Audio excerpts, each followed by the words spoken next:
Hello friends, welcome to TMC maths. Friends, आज हम लोग घनाभ के बारे में जानने वाले हैं तथा घनाभ का पृष्ठीय क्षेत्रफल और घनाभ का आयतन निकालना भी सीखेंगे। तो चलिए फ्रेंड्स स्टार्ट करते हैं। देखिए फ्रेंड्स, सबसे पहले हम लोग घनाभ का डिफिनीशन समझ लेते हैं। घनाभ का परिभाषा है फ्रेंड्स, 6 आयताकार समतल पृष्ठों से मिलकर बने बंद ठोस आकृति को घनाभ कहते हैं। देखिए फ्रेंड्स, यहाँ पर एक वर्ड है आयताकार। आयताकार मतलब है आयत। अब आयत किसको कहते हैं, तो चलिए इसे हम लोग समझ लेते हैं।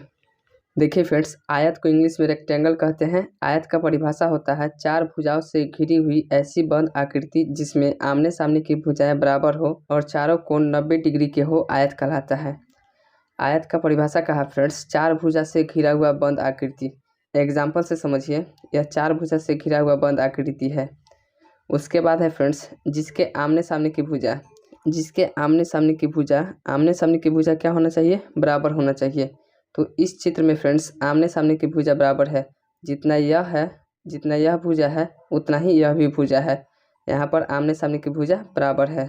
उसके बाद फ्रेंड्स, चारों कोण 90 डिग्री का होना चाहिए। देखिए फ्रेंड्स, यहाँ पर चारों कोण 90 डिग्री का है। चारों कोण 90 डिग्री का है। जब भी फ्रेंड्स 2 सीधी रेखा के बीच कोण बनता है तो वह 90 डिग्री का होता है।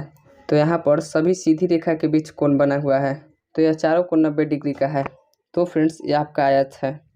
वैसे ही फ्रेंड्स, इस चित्र को आप देखिए, क्या यह आपका आयत है? यह आपका आयत नहीं है। क्यों नहीं है? क्योंकि फ्रेंड्स यहाँ पर आमने सामने की भुजा बराबर नहीं है। जितना यह भुजा है उससे ज़्यादा यह भुजा है। इस भुजा से ज़्यादा लंबाई इस भुजा की है।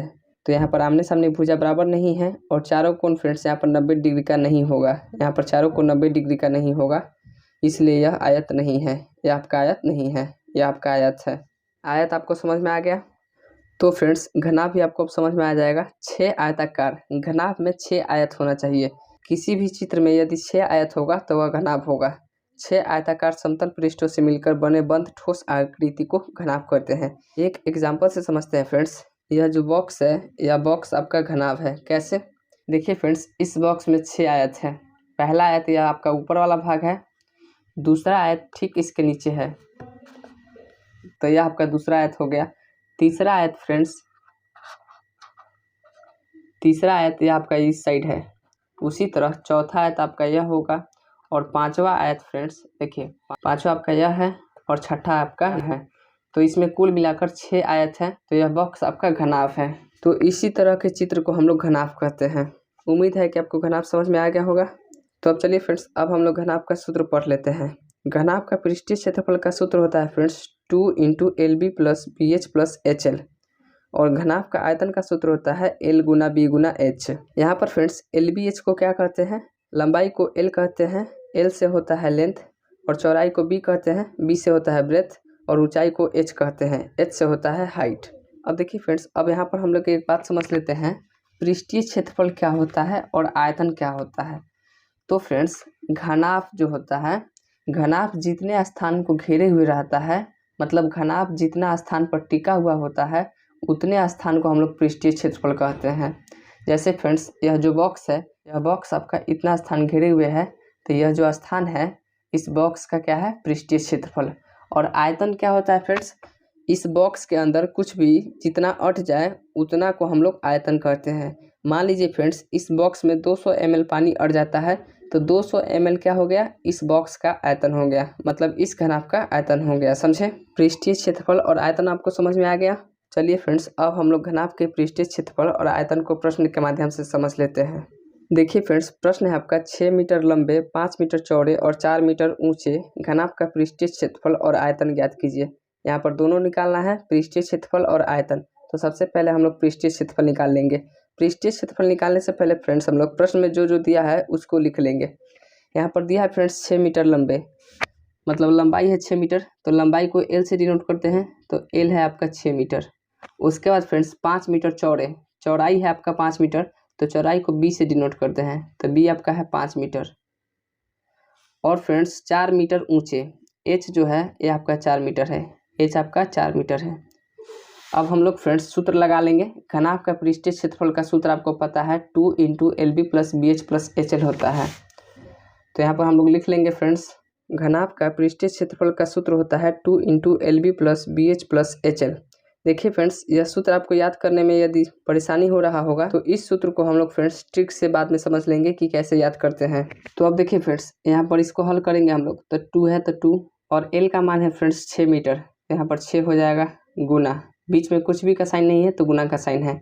उसके बाद है फ्रेंड्स B, और B का मान आपको पता है 5 मीटर, तो B के स्थान पर हो जाएगा 5, प्लस का साइन है प्लस। B का मान आप जानते हैं फ्रेंड्स 5 है तो 5 गुना H का मान है फ्रेंड्स 4, तो यहाँ पर H की जगह 4 हो जाएगा, प्लस है तो प्लस। H का मान है 4 तो 4 गुना L का मान है फ्रेंड्स 6, तो यहाँ पर 6 हो जाएगा। अब इसको फ्रेंड्स हम लोग हल कर लेंगे। देखिए ये आपका हो जाएगा, पहले हम लोग इसको गुना कर लेंगे, समझे। तो यह 2 है तो 2, 6 5 30 हो जाएगा, प्लस 5 चौका 20 हो जाएगा, प्लस 4 छक 24 हो जाएगा। अब इसको जोड़ लेंगे फ्रेंड्स, तो ये आपका क्या हो जाएगा, 2 है तो 2 गुना 30 20 50, 50 और 24 74 हो जाएगा। तो ये आपका हो जाएगा 2 गुना 74। अब इसको हम लोग गुना कर लेंगे फ्रेंड्स, तो ये आपका कितना होगा, ये आपका हो जाएगा 148 148। यहाँ पर फ्रेंड्स मात्रक भी लिखना होता है। जब भी आप क्षेत्रफल निकालते हैं तो लास्ट में आपको मात्रक लिखना जरूरी होता है। तो क्षेत्रफल का मात्रक होता है फ्रेंड्स स्क्वायर। यदि लंबाई चौड़ाई और ऊंचाई सेंटीमीटर में हो तो सेंटीमीटर लिखकर ऊपर में स्क्वायर दे देते हैं, और यदि लंबाई चौड़ाई मीटर में हो तो मीटर लिखकर ऊपर में स्क्वायर दे देते हैं। तो यहाँ पर फ्रेंड्स लंबाई चौड़ाई ऊंचाई जो है मीटर में है, तो यहाँ पर 148 मीटर लिखकर हम लोग ऊपर में स्क्वायर दे देंगे। तो यह मात्रक हो गया, समझे। यह आपका क्षेत्रफल का मात्रक हो गया। तो आंसर यहाँ पर फ्रेंड्स 148 मीटर स्क्वायर, ये आपका आंसर हो गया। अब चलिए फ्रेंड्स, अब हम लोग घनाभ का आयतन निकाल लेते हैं। घनाभ के आयतन का सूत्र होता है फ्रेंड्स, घनाभ के आयतन का सूत्र होता है LBH।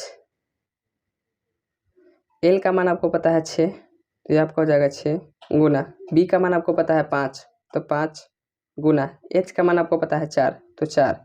इसको हम लोग गुना कर लेंगे फ्रेंड्स, तो 6 5 30, 30 चौका 120, ये आपका हो जाएगा 120। अब देखिए फ्रेंड्स, यहाँ पर आयतन है तो आयतन का मात्रक लिखेंगे। तो आयतन का मात्रक होता है फ्रेंड्स ऊपर में Q। तो यहाँ पर फ्रेंड्स लंबाई चौड़ाई ऊंचाई जो है यह आपका मीटर में है, तो ये आपका हो जाएगा मीटर Q। घनाभ का आयतन हो जाएगा 120 मीटर Q, यह आपका आंसर हो जाएगा। तो फ्रेंड्स इस प्रकार से हम लोग घनाभ का पृष्ठीय क्षेत्रफल और घनाभ का आयतन निकालते हैं। तो फ्रेंड्स अब हम आपको बताए थे कि घनाभ के पृष्ठीय क्षेत्रफल का सूत्र याद करने का ट्रिक कौन सा है। तो देखिए फ्रेंड्स, इसको आप समझिए। जैसे फ्रेंड्स यह मान लीजिए ये आपका घड़ी है, ये आपका घड़ी है, और यहाँ पर है L, और यहाँ पर है B, और यहाँ पर है H। घड़ी का सुई जो है वह चल रहा है, घड़ी का सुई चल रहा है, तो घड़ी का सुई इस डायरेक्शन से चलेगा, घड़ी का सुई इस डायरेक्शन से चलेगा, समझे। तो इसी डायरेक्शन से हम आएंगे तो घनाभ के पृष्ठीय क्षेत्रफल का सूत्र आपको पता चल जाएगा, समझे।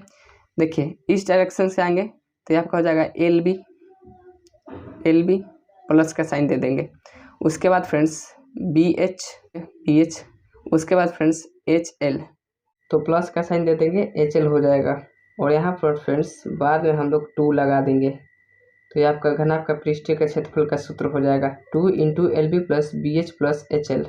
इस प्रश्न को फ्रेंड्स आपको खुद से हल करना है और आंसर को कमेंट करके बताना है। प्रश्न है आपका 4 मीटर लंबे, 3 मीटर चौड़े तथा 2 मीटर ऊंचे घनाभ का पृष्ठीय क्षेत्रफल और आयतन ज्ञात कीजिए।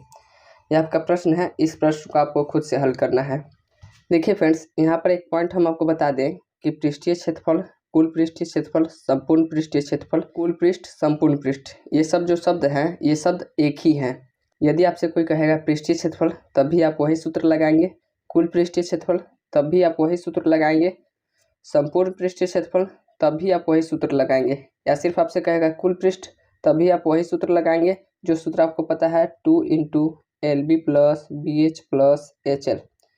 यही सूत्र फ्रेंड्स सभी शब्दों के लिए प्रयोग होगा क्योंकि सभी शब्द एक हैं, समझे।